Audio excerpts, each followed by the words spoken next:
How do you go about finding a good mediumship development circle? Whether you're looking to go pro or you just want to develop your skills of speaking to spirit for your own benefit, I'm sharing 7 things to look for to make sure you found a development circle that can help you bring your skills to the next level. Hit that subscribe button if you haven't subscribed yet. You can also hit the bell. That way you'll be notified every time I release a new video.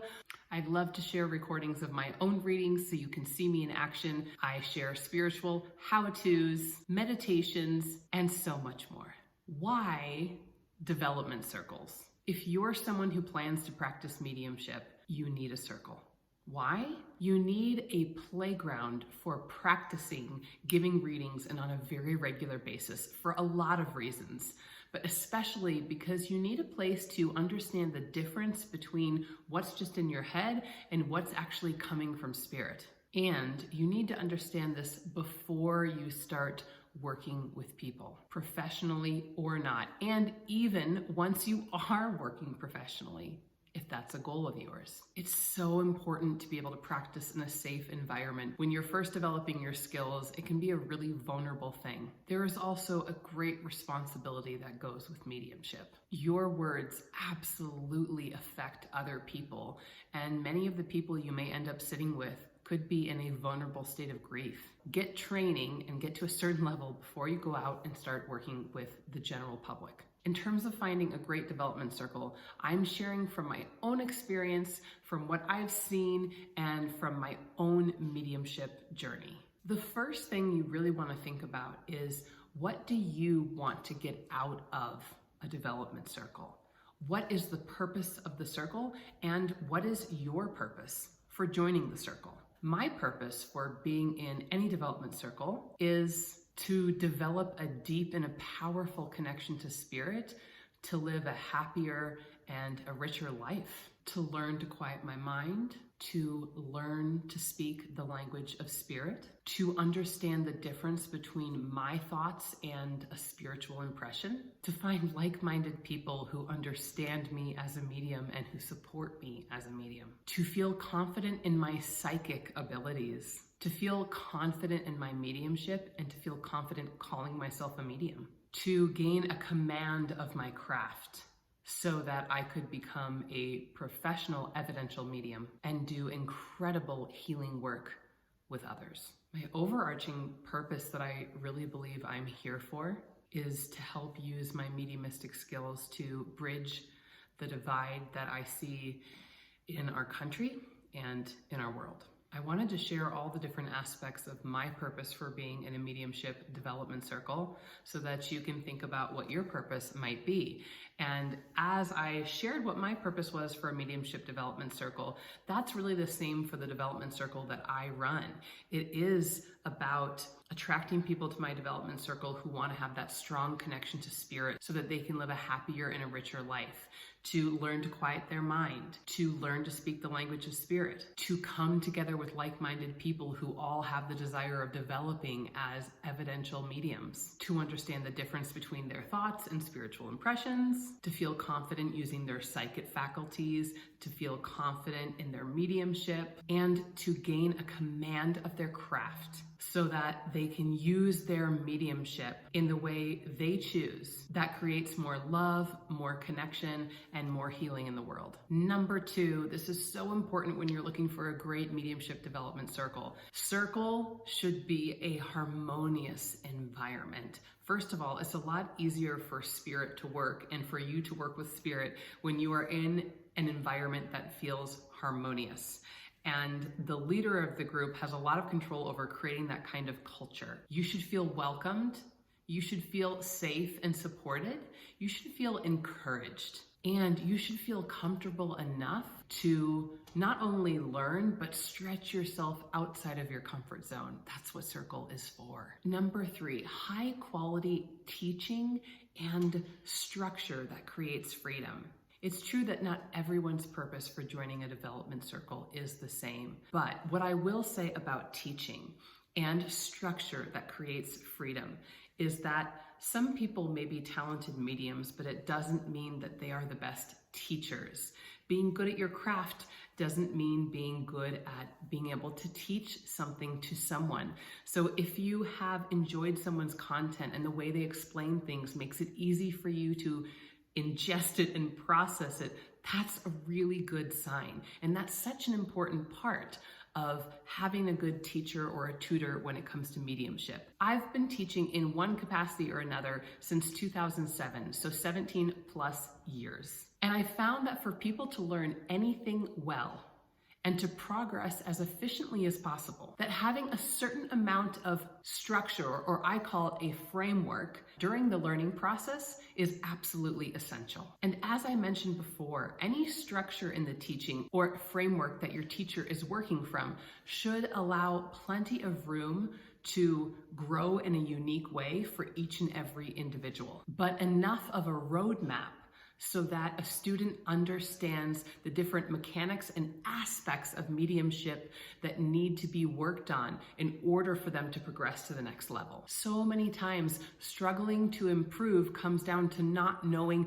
where to start or what's going to be the most efficient strategy for you. Unfortunately, I found, especially in the spiritual realm or other industries that have more of an intangible quality to them, that this structure is the thing that is missing most but needed desperately. Here is my mediumship development framework. You can see that I focus on 5 different C's. The first one being clear channel. Now, it won't surprise you that things like meditating or sitting in the power are absolutely essential to being a great medium. But there are other aspects of clear channel that I teach my students as well. Our body is a vessel to be able to channel spirit, and there are many things you can do to have that vessel be as clear as possible. The next thing we focus on are communication and clairs. So it's really important for many mediums, they jump straight into working mediumistically, and I know this because I was one of those mediums. However, developing your psychic faculties and all the clairs, these are the faculties that we use for psychic work and mediumistic work, and so often that psychic work is overlooked. In just about every circle, we practice different clair exercises to make sure that a medium is becoming as well-rounded as possible and getting as many tools in their toolbox to be able to communicate with as many spirits as possible. When we focus on a clair exercise, we'll then go directly into a reading to apply what we just learned. This is one of the things I see missing from a lot of development circles. Our next C is community. It's so important to be with like-minded people to feel understood, as mediumship can be a lonely journey. And confidence. You have to have great confidence to work at your best. But in mediumship, I find it's even more mandatory that we have confidence because we need that level of trust with ourselves and with spirit. And finally, command of craft. This is a really special C that I focus on that I don't see practiced a lot in other development circles. Command of craft is specifically about not just getting lots of opportunities to read in a safe environment. Just about every development circle provides that. But command of craft is also about going into review after a period of time when you've been working on mediumship, or even after a single reading, to review all of the good things that came out of that reading and then all of the opportunities for growth. I've used the command of craft C to review readings and identify new symbols to put into my spirit journal to expand the language that I can speak with spirit. So command of craft is a really powerful thing that I constantly bring up sometime during every single circle class. And this is a great way for each of my students to identify specifically for them where growth is possible. And it's a level of accountability that's incredibly important. Have you experienced being in a circle? If so, what did you enjoy most? Comment below. I'd love to hear from you. Number 4, good leadership. Good leadership means a lot of different things, but first of all, the leader of your mediumship development circle should be a medium that you respect. That means you've seen their work, you've seen their mediumship. Maybe you've even experienced it one-on-one or in a group setting. So you respect their skills and you know that they're good at their craft. Of course, this is the kind of person that you would want to learn from, right? And they have the knowledge to answer your questions, or the confidence to say, I don't know, when you ask something. Here's an important one. Your leader needs to be without an ego when they teach. The best mediums that I have learned from consider themselves developing mediums now and forever. Mediumship is a lifelong learning process. You're never done. Your teachers should also know that mediumship is a healing service that we provide as mediums, and that mediumship is not about us. You also want a teacher who creates a positive learning environment. This means that they are aware and conscious of the community that they want to create for you as students. And it also means that they are a good communicator. They set expectations, they hold students to those expectations, they make the expectations clear, and they're also very clear about what works in Circle and what won't work in Circle. This creates a space that makes everybody feel safe and aware of the guidelines of the group. You want a leader who is kind. This is somebody who builds your confidence up. You don't feel like they're scary or tearing your confidence down. When I went to Arthur Findlay for the first time, one of the things that struck me was the absolute unconditional love and kindness of the tutors there.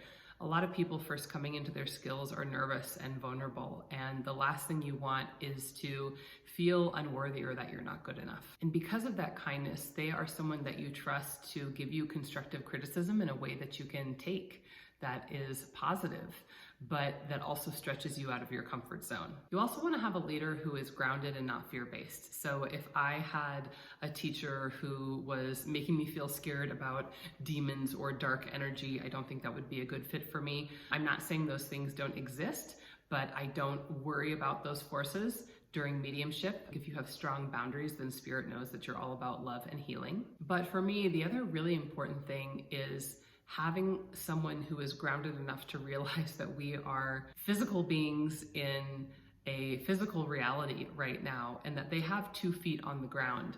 Sometimes in the spiritual space, I can feel like we're getting a little bit too up in the clouds. It's important to have somebody who gives you a nice grounded feeling, who can talk about the mechanics of spirituality and teach it, but also be living in this reality as well. And lastly, you want a teacher who won't put you in a box. Structure is great, and you can tell that I'm a proponent of that, but not everyone is going to practice their mediumship the same way. Not everyone is going to be able to find the magic in their own gifts in that unique way if they are so structured and so having to follow a template. Number 5, commitment. You want to find a development group where the commitment level is high so that you can have a high quality group and you can progress as a medium. This brings up 2 different kinds of groups: open development groups and closed development groups.